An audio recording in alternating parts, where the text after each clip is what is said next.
Hello, welcome to another episode of This, That, and the Other. I want to mention first of all today I ran across somebody in a store that I hadn't seen in 25 years. He recognized me initially by my voice, kind of interesting.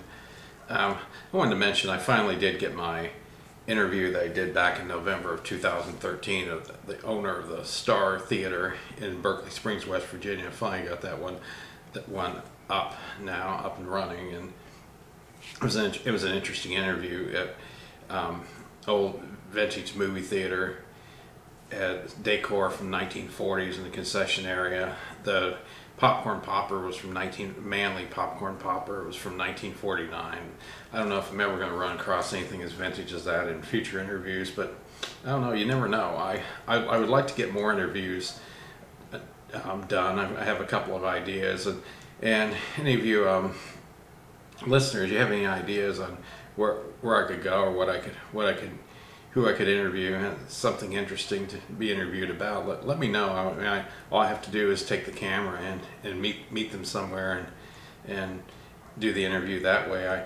With that lady that I interviewed, I ahead of time emailed her and emailed what the questions would be, and gave her time to get the answers and everything. She had the answers too, really, more information than probably the average person would have, but I thought it was a very good interview, and I enjoyed doing it, and I think she did too. What I was going to talk about today, it was a game that was played in Okinawa called Socum.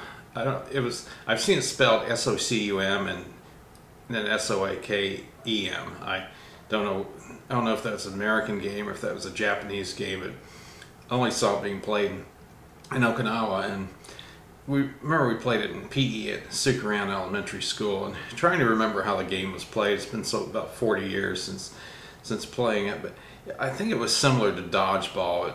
I remember there'd be like one line and another line, kind of like the game. You have two lines in game Red Rover, but you'd have a line, and I believe one person would throw the ball, and the other person would have to catch it.